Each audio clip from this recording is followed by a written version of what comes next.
Hello and welcome to this very interesting segment of a the collab. Demo show.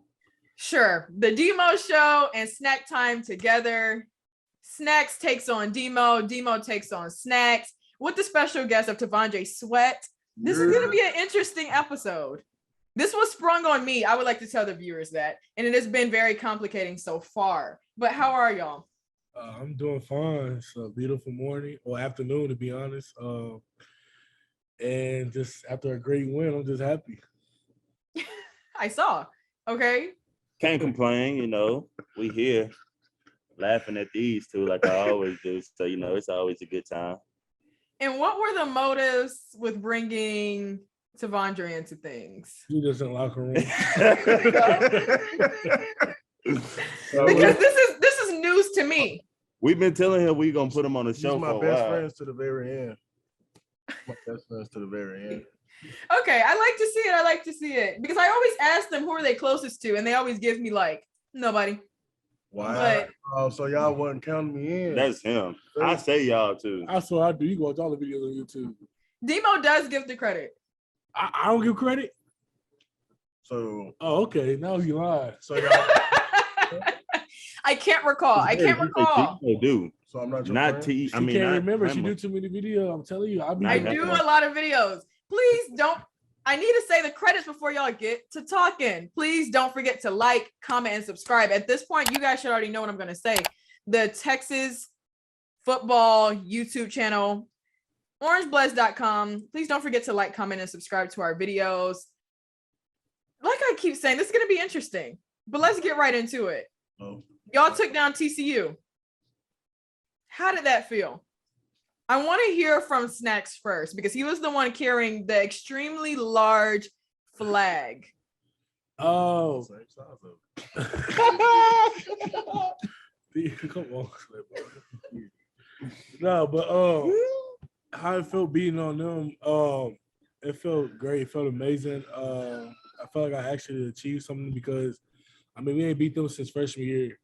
Records showed that we haven't been beating them in the past couple years. So to get that win in their hometown, their stadium, it felt so good. It was kind of chippy at one point. Obviously they don't like us, we don't like them. So just to get the win and beat them on their own field and do the same thing they did to us 2 years ago when we was there 2 years ago when I was a sophomore and they all ran on the field, it was just another like revenge. Like I had to do that. Like we had to as a team that win to show them that, we still here. So when I grabbed that flag, you could tell I was smiling hard, but it was more of joy. So we're like, finally, kind of like a little chip off my shoulder. So I enjoyed every moment of me running down the field, swinging that heavy. It was so heavy. That's what I was going to ask. I didn't think the flag was that heavy. When I grabbed it, I said, whoa. No, the cheerleaders, they be lifting, bro. Boy, hey, cheerleaders, I give you all props. Respect to the cheerleaders. They be lifting. That is heavy. So I feel bad for y'all when against Texas Tech when we scored 70. Y'all going back and forth. But it was heavy, but it was something that I was willing to hold and constantly run out of field because it was something that I was really happy and proud about. And how was the preparation for all of you guys just going into it? Like you said, it's been tough playing TCU this last couple of years and knowing that this was a pretty big game and it was not at home. How did that feel? We knew that, we weren't going to get the same TCU team as we saw on film versus their other opponents. Like we say, Texas, playing at Texas, we got the huge target on our back. And, everybody going to give us their best shot. So we knew coming into the game that it was going to be a 4-quarter fight. And, we practiced with that intent, with that mindset that we're going to have to play every down of this football game, regardless of how we felt.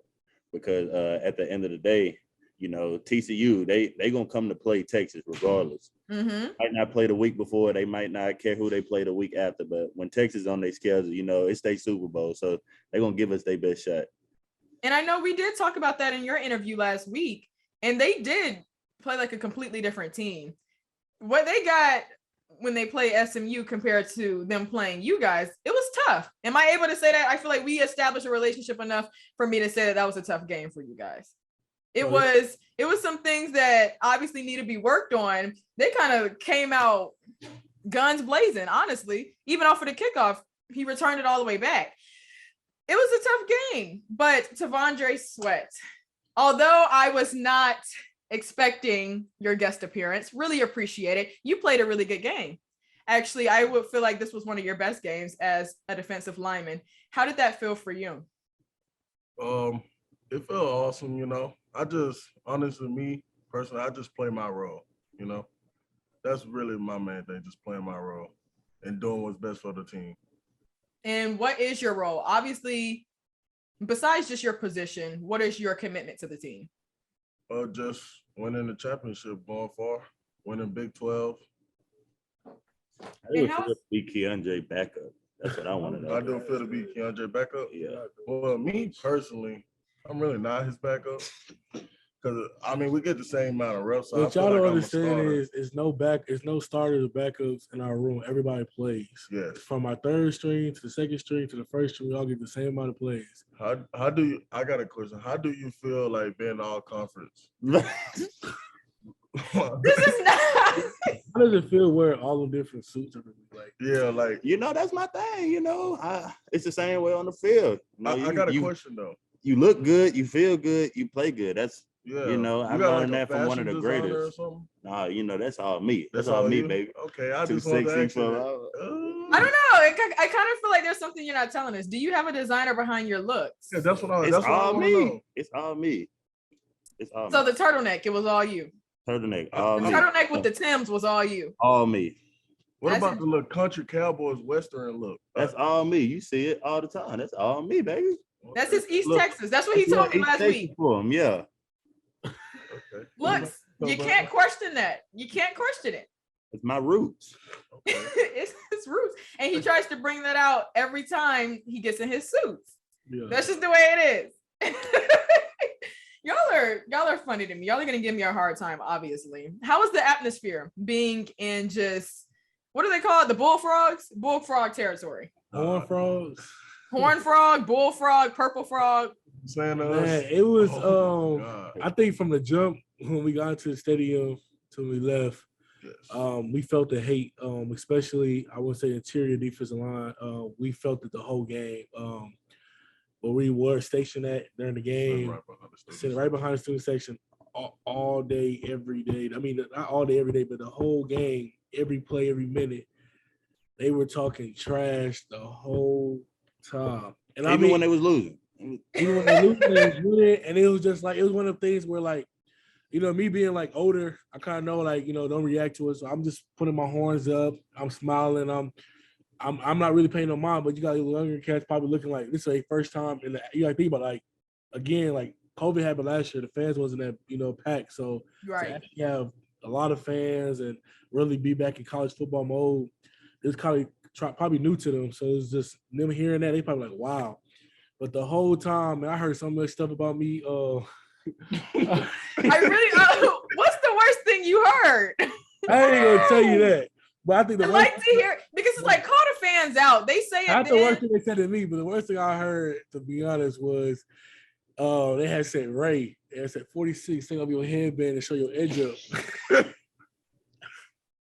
Please explain. Please explain. I swear to God, they were explain what that means a little bit. Explain what that means a little bit. Where's edge up? LeBron James. How are they talking about y'all's haircut? That's rude. I mean, they probably got their phone, just was searching up and just started. I mean, it was talking trash the whole time. But so like, I mean, we felt the hate from the fans, and then we got on the field. I was kind of surprised. I mean, I know where players just start talking trash. Like me, just I mean, I had supposed to be competitive. You ain't supposed to be nice on the field because we're not friends. We go on the field. We enemies. I'm your enemy. You my enemy. Right. Enjoy each other, but I mean, I'm taking it as like it was just out of nowhere just start just yapping the whole time. So I felt hate throughout the whole game. And I'm interested to hear because you're a vet. You're one of the oldest ones on the team. What is, I would say, the worst team experience atmosphere that you've gotten?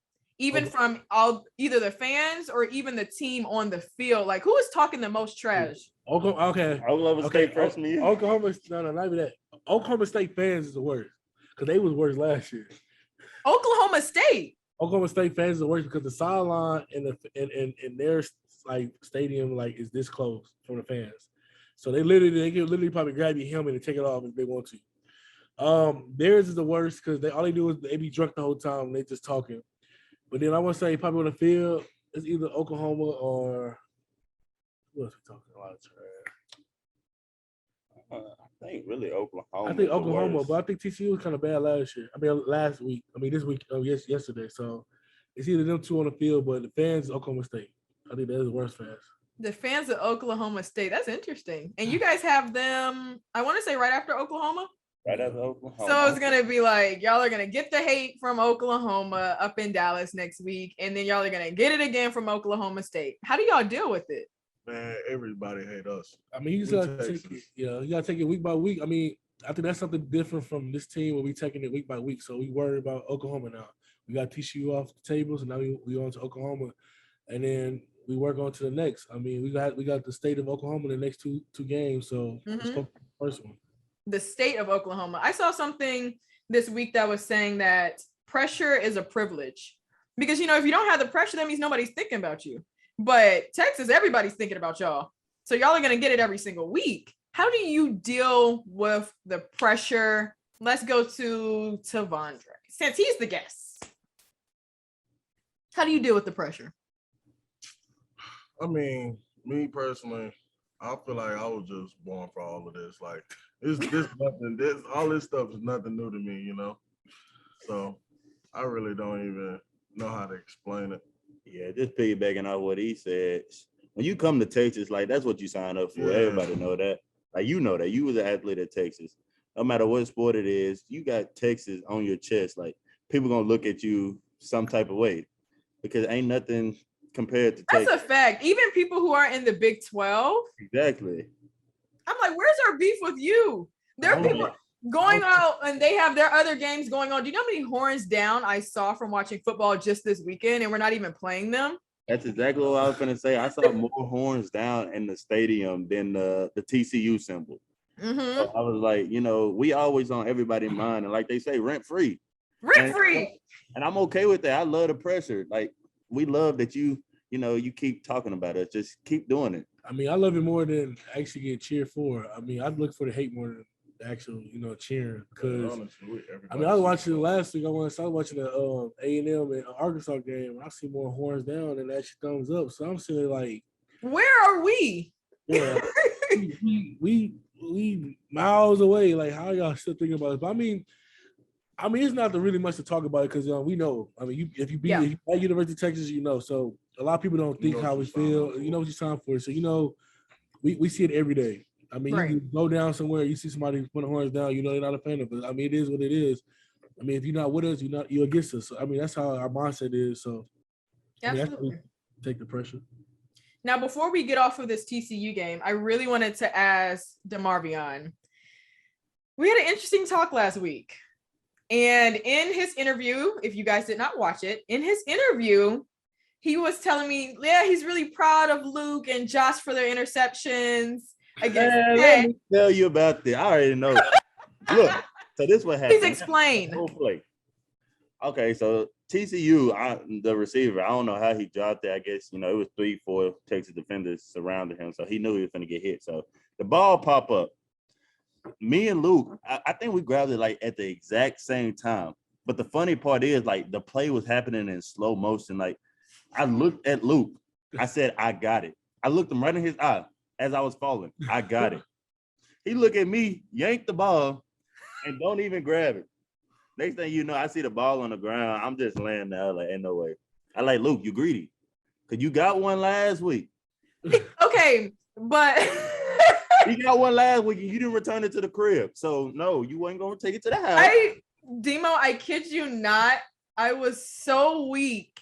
And I saw some of the comments, even in the post-game show when we talked about it. They were like, he talked about that on the Demo show. He said he wanted an interception. Now neither of them got it. Now neither one. And I don't even think we got a PBU either. I said, Luke, now you lucky we went 3 and out because if Coach would have came, we would have came to the sideline. Coach would have said something. I was gonna put my helmet on. I was gonna point at you. You pointed at Luke. Luke pointed at you.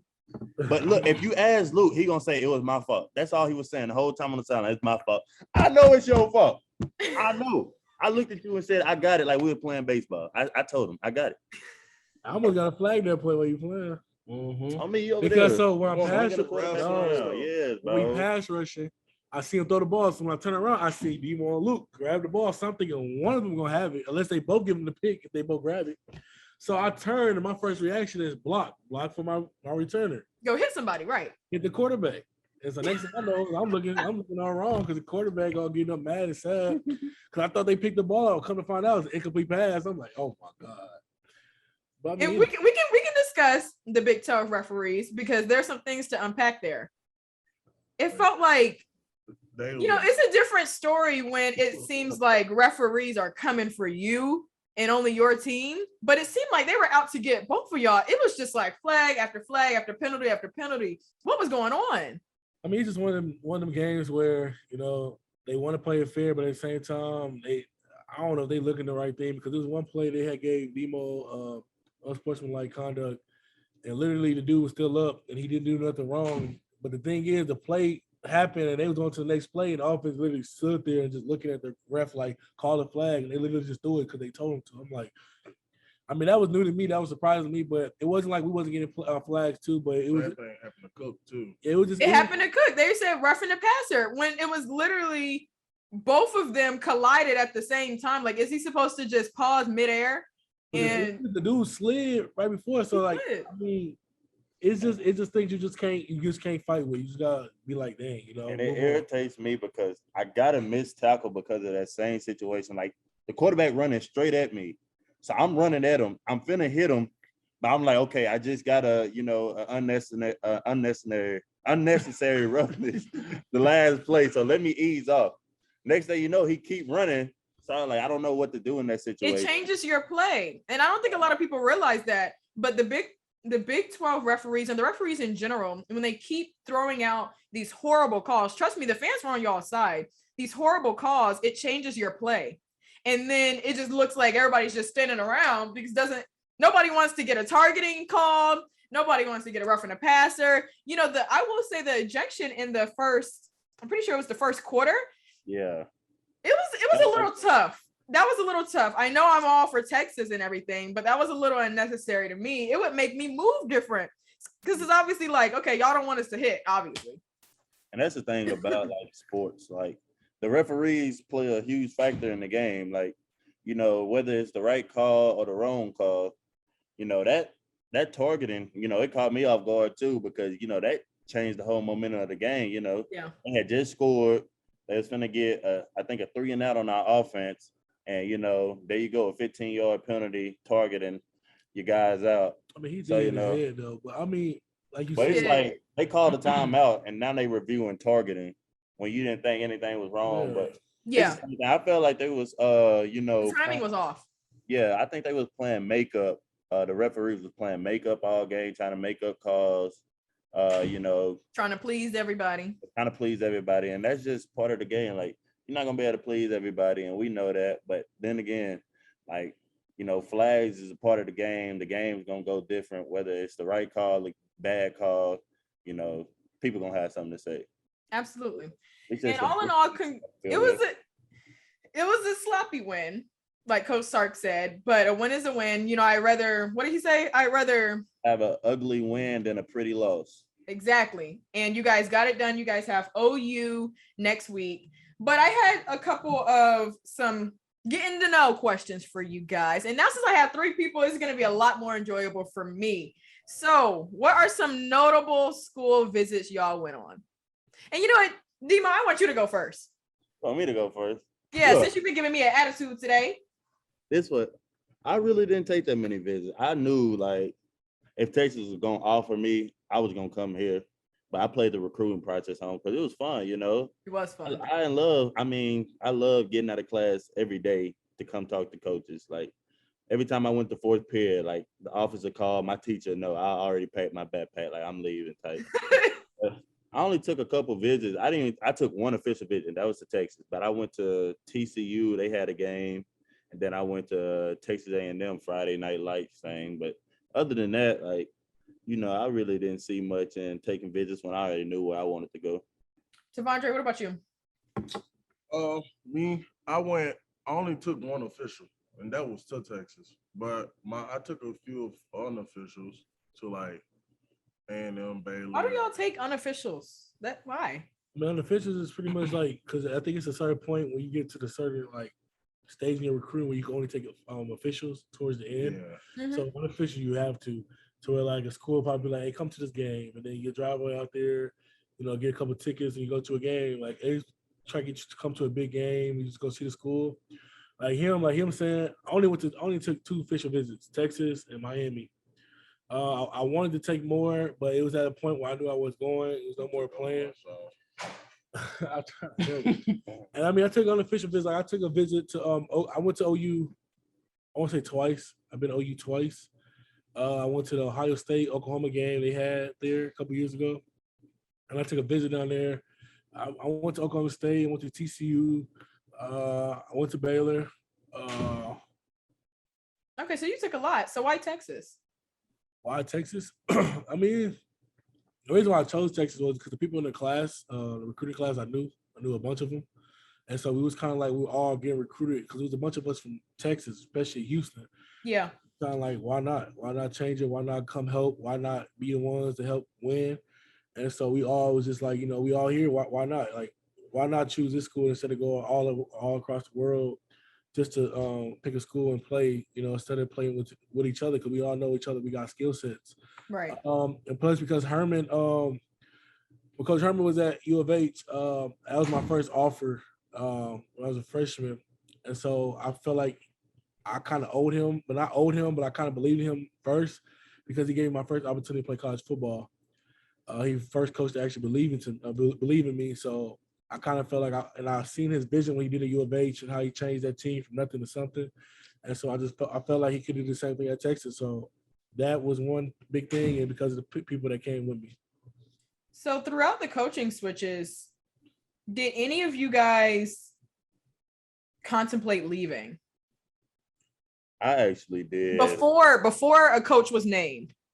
Yeah, I did, because I was, I had just moved into this position, the linebacker position, and, I trusted my coach, that was Coach Hustler. Like, he developed me good in the short amount of time that he trained me at the linebacker spot. So I knew, like, if I was to continue working with him, it would only get better from there. But, yeah, I did contemplate leaving. But as I got to talk to Coach Sark and Coach Choate, and Coach PK, I saw what they done at previous schools and that they had a vision for this team and for me, myself, to help me get to where I wanted to go. So, I put my trust in them, and here we are. Now, just as a closing statement, what is some advice you guys have for recruits that are going on their visits right now? One big thing is don't buy a lot. I mean, it's not buy a lot. I mean, every coach, if I'm a recruit right now, every coach is gonna tell you what you want to hear. That's the bottom line. They're gonna tell you what you want to hear. So if you want to wear number 0, they're gonna tell you, hey, we got number 0 for you, which not knowing that the people that's at the team right now working hard already got that number. You know what I mean? It's sort of stuff like that. Like whatever you put out as a recruit that you really want, a team obviously if they really want you, gonna tell you what you want to hear. I just take it as you find out what you want. You trust your process. You believe in what you want and whatever makes you happy. If you feel like you can see yourself waking up at this place, at this dorm, at this school, working out with this coach every day for the next 3 years, I mean, and that's the right choice. I don't care if it's Texas or if it's SMU or if it's North Texas. I mean, whatever is best for you, you got to choose, because you obviously see that you could go anywhere. From anywhere in college, you could go into the draft. It doesn't matter. They're gonna find talent. You just gotta see what really fits you and really is best for you and your family. That's what I tell them. Did he just say it all? Like, is that it? He did. I mean, he did hit the main points, but like he said, you just gotta trust yourself. If you don't see yourself waking up at 5:15 in the morning every day, looking at those coaches every day, then it's gonna be tough for you. So go let your heart choose. Don't let the hype of the school, the hype from the coaches, I get this jersey number, I get to wear this uniform. Don't let that fool you, because everywhere you go, it's gonna be hard regardless. So don't. If a coach tell you it's gonna be easy, don't believe that, Bucko. Don't believe it. Okay, don't believe the lie. That's what y'all said, right? Don't buy the lie. Don't buy the lie. Yeah. Tavondre, closing remark. Oh no. Oh. Nothing. They said it all. It was good to have you on the Demo and Snacks show. It was interesting. Oh, they call him Snacks. Why they call you Snack? Yeah, I want to. Bro, I already told her the story about what Why they Rose, call you bro. Snack? Like, You ain't told me, bro. They call him Snacks because Malcolm Roach started to call him Snacks. For him too. I think the people should know his nickname. Stop, bro. What's his nickname? Armadillo. Look, okay, and on that note, Hey, his name is Expedition. Now, come on now.